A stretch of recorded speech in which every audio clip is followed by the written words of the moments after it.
I'm so fucked up.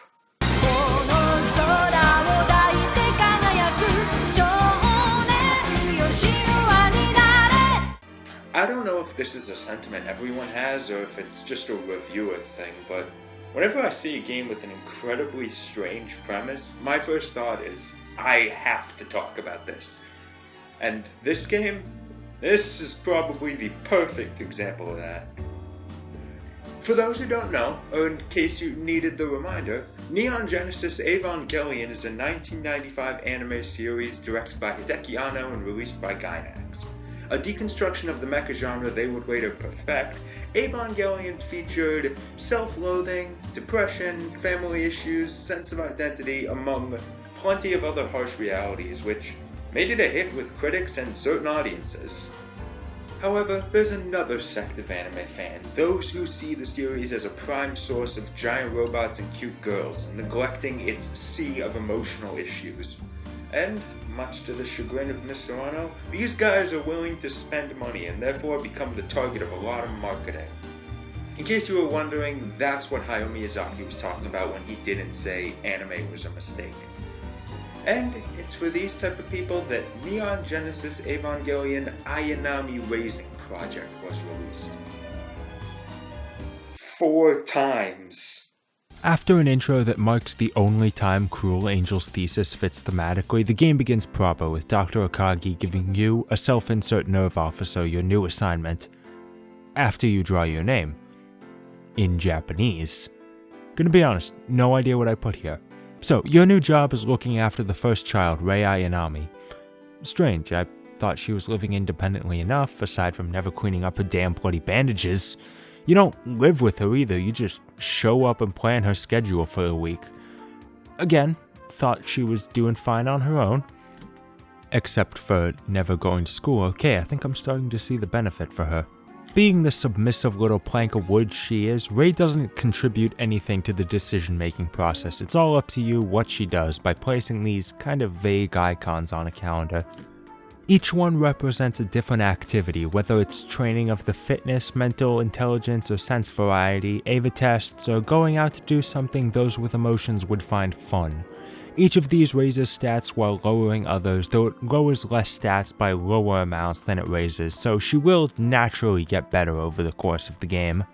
It's important to incorporate variety into your planning. Rei will need a variety of stats to fight the angels, which in my thoughts means she can only make school once per week. I like to mix up the days she goes, keep them guessing. Though every once in a while I have to break it up with a day of rest, which raises no stats while lowering some. So what's the point in that? Well, Rei reports back to you every day that she was able to concentrate, though she will eventually get tired and be unable to focus, which basically means the day was wasted. Resetting refreshes her and resets that count. This somehow creates a perfect blend of this wasn't thought out in multiple areas. First off, you plan the week in advance, so if she gets tired on Tuesday or something, you're fucked. There goes the week. Maybe this could be avoided if you could gauge stress, but this is Rei Ayanami we're talking about. She ain't telling you shit about herself or her feelings. The best you'll get is a less sure I'm okay if she talks to you at all. You know what else fucks up your scheduling? Not mandatory days of one subject. They have the decency to tell you that at the beginning of the week, but angel attacks. Yeah, minor inconvenience. No way to predict it, Rei will be called in to pilot Unit 0, and like a supportive parent, you have to watch whenever her team plays. You, as the player, don't do shit here. It's just a chunk of time equivalent to at least one of uneventful weeks spent instead watching robots fight. Okay, that description sounds fucking awesome, but all you get is, Unit 1's using the progressive knife, Angel hit, Unit 1 dodge the attack. It's so boring. Every once in a while you'll get a couple seconds from the anime, but it's rare and does nothing to counter my apathy. I don't even have any idea if it's possible to get any non-canon output depending on your actions. But wait, let's go back to the drawing board on this one. What's at stake here? Your character doesn't gain anything. It's not like you're the one learning how to pilot an Ava to save humans. You're not the one having meaningful conversations with members of the cast. Your world revolves around Ayanami. Everything you do is for her sake. Rei is the only one that's doing anything. Don't give me that Uncle Iroh shit about helping others. If Rei is the one interacting with this world, let me play as Rei. You want to know what you stand to gain from this? If you do good enough at taking care of Rei, she will reciprocate your feelings. There can be the spark of romance. Now you understand how they marketed this one to the otaku. Which officially means the only way you can get anything out of this is if you're a freak who wants to love a tormented high school pilot. That's me. Oh yeah, say that to my face! So the game basically asks you to put your most vulnerable emotional attachment on the table to enjoy it. Well played. Which means it's gotta be painful if she leaves you for Gendo. Oh yeah, that can happen. But the prize is only sweet from the distance, because over the time it took to play this, the worst thing that can happen in a game like this began to unfold. I began to doubt my feelings for Rei.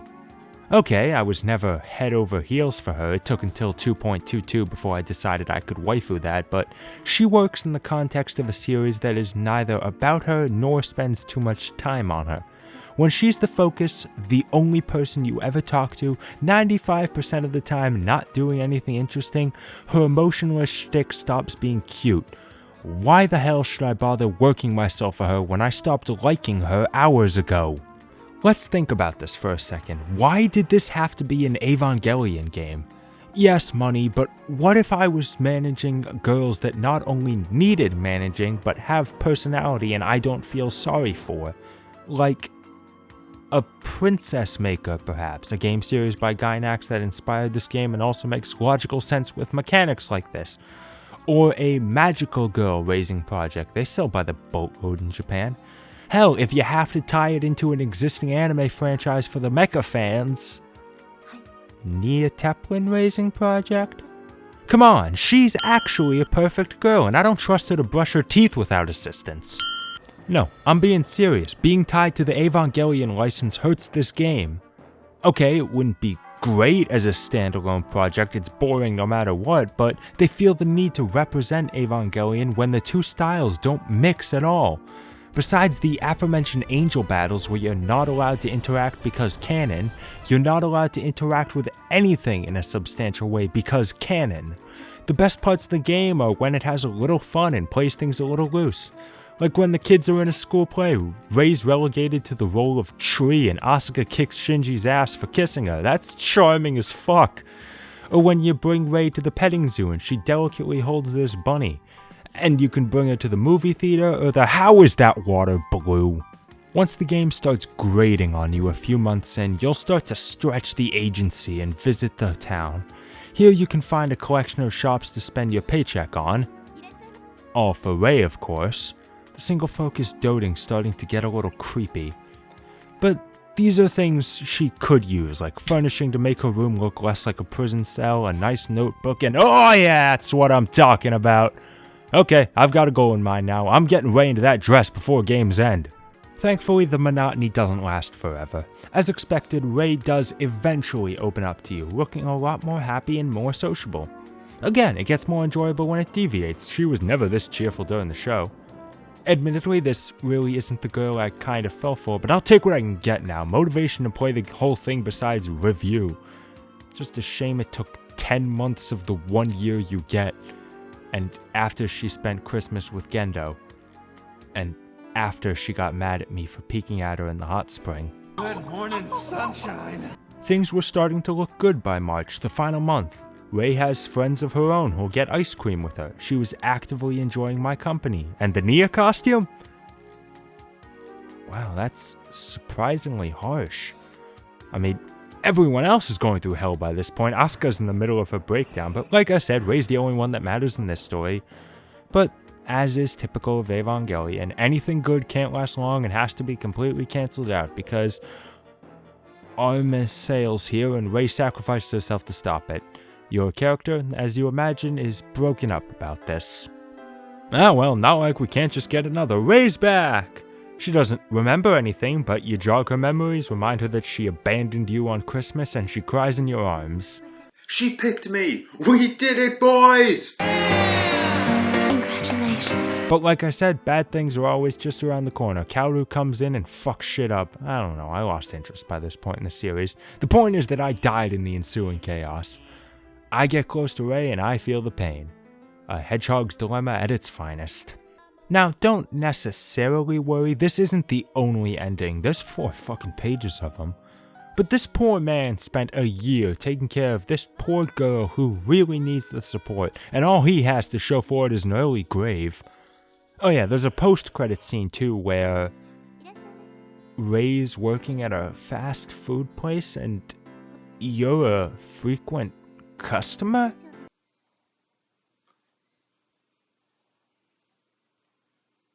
I think this is supposed to be how we're doing in that high school universe, but fuck it. In the context of this game, that's the original Rei, we're both dead, we're in hell, and the devil's working the register next to us. So, by the end of the game, we're all dead, I have no idea what I just saw, and I'm wholly unsatisfied with everything. Can't fault the developers for inaccuracy, I guess. If this just wasn't enough for you, there's also these bonus games, like this quiz game that wasn't translated. At least the sprites are cute, I guess. Or if you fulfill a lot of prerequisites with Rei, you can unlock the ability to play the game again, but taking care of Asuka instead, the anti-Semitic shit. Given that Asuka has a personality, this mode's probably more fun along with its other differences, and yeah, that's about what I expected.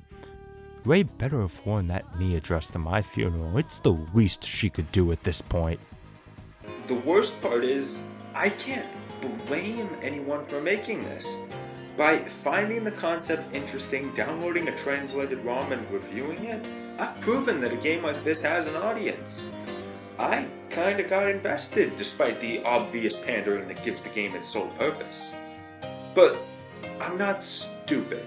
I can tell that a game like this has no reason to exist, and I can tell that it's not even fun to those who would find it interesting. Also, the last person who got too close to Rei actually caused the apocalypse, so maybe it's best that things didn't work out. Thank you so much for watching this video. It seriously means a lot to me as a small-time YouTuber. But you know what would help me grow? If you liked the video, share it around and subscribe. I know that's a cliche thing to say, but it really does help. And if you could spread the love to the Let's Play channel I'm part of and my Twitter account, I'd appreciate it just as much. There's another video coming, but until then, feel free to check out my last review or anything else in the backlog.